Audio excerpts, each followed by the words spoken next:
नमस्कार, मी Tanaya Mandavkar celebrity promoters मध्ये तुमच्या सगळ्यांचं स्वागत करते. आमच्या लाडक्या नाईकबाई ही नवी कोरी मालिका आपल्या सगळ्यांच्या भेटीस येत आहेत आणि त्यातील सगळ्यांच्या लाडक्या नाईकबाई म्हणजेच आपल्या सगळ्यांच्या लाडक्या ऐश्वर्या ताई आपल्या सोबत आहे.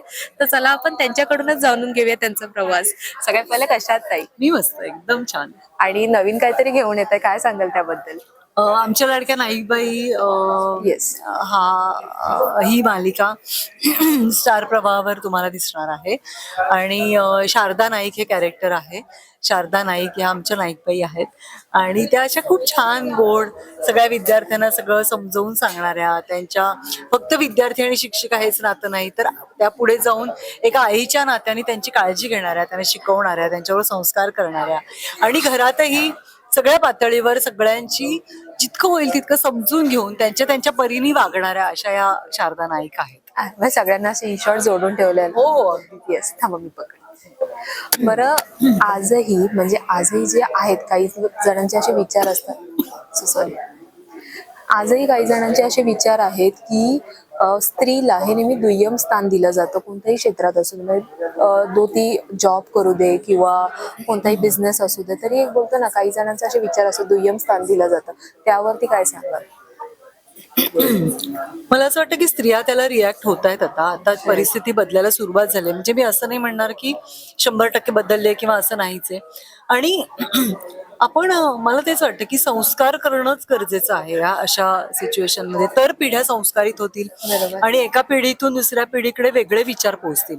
म्हणजे आतापर्यंत कसं झालं की पूर्वीच्या काळी आता तेव्हा होतं ते त्या त्या कल्चरमध्ये किंवा त्या संस्कारांमध्येच तशी तफावत होती की स्त्री ही घरातलंच काम करण्यासाठी जन्माला आली किंवा त्या पद्धतीचे विचार होते पूर्वी. पण आता ते बदललेत. आता आपण सुद्धा बऱ्याच गोष्टी प्रूव्ह केल्यात, त्यामुळे आपणही स्ट्रॉंग झालोय, आपल्या पायावर उभं राहिलोय. पण तरी सुद्धा अजून काही स्त्रिया आहेत की ज्या त्या सगळ्या चक्रामध्ये अडकलेल्या आहेत. तर ते बदललं गेलं पाहिजे आणि अशाच माध्यमातून किंवा अशाच पद्धतीने प्रबोधनात्मक गोष्टी आणून आणि स्त्रियांनी स्वतः एज्युकेटेड होऊन जर आपण शिक्षण घेतलं तर आपण आपल्यासाठी काहीतरी करू शकतो, आपल्यासाठी आपण मतं मांडू शकतो.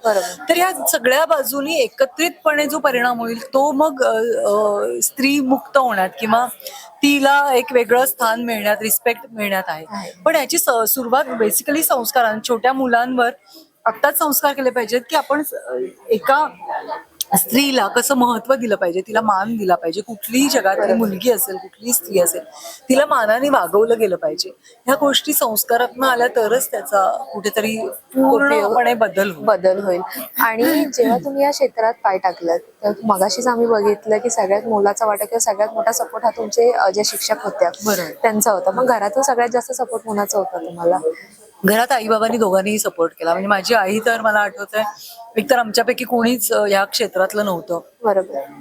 ज्या वेळेला बाबांनी मला हो म्हटलं की तू नाटक कर किंवा हे प्रोफेशनल, बाकी तर चालूच होत्या ऍक्टिव्हिटीज, तेव्हा बऱ्याच जणांनी आई बाबांना पण सांगितलं होतं. कारण तेव्हा मी FIBSC ला होते की मग वेळेच्या नुसार इथं डोंबिवलीवरनं जायचं, तिकडे काम करायचं, तर वेळेनुसार अभ्यासाकडे दुर्लक्ष होईल. पण आई बाबा दोघांनी तो विचार कधीच हे केला नाही, कारण त्यांना माहित होतं की मी अभ्यास डावलून काहीच करणार नाही. त्यामुळे त्यांचा नेहमी सपोर्ट होता. आई तर मला दादर पर्यंत सोडायला यायची, माझ्या बरोबर नाटकाला यायची किंवा 1-2 वेळेला ती शूटिंगला सुद्धा माझ्या बरोबर आली. म्हणजे आई त्यामुळे ती असायची माझ्या बरोबर. म्हणजे असं खूप प्रोजेक्ट्स नाही पण ती ऍटलिस्ट यायची माझ्या बरोबर आणि तिला विचारून बऱ्याच गोष्टी मी करायचे. त्यामुळे आई आणि बाबा दोघांनी मला खूप सपोर्ट केला आणि ते होते किंवा त्यांचा सपोर्ट होता म्हणूनच मी करू शकले.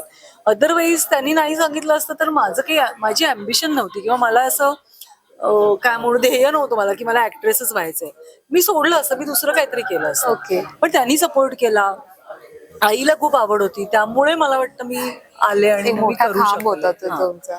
नाही, खरंच छान ताई, छान वाटलं ताई. आता मी जास्त वेळ घेत नाही तुमची मुलाखत, आपण भेटू पुन्हा. नक्की भेटू. येस येस, तुम्ही सेटवर या, आपण नक्की नक्की. फक्त जाता जाता प्रेक्षकांना आमच्या काय सांग? प्रेक्षकांना मी हेच सांगेन की स्टार प्रवाहावर आमच्या लाडक्या नाईकबाई ही मालिका येते 10 ऑगस्ट पासून संध्याकाळी 6:30 वाजता.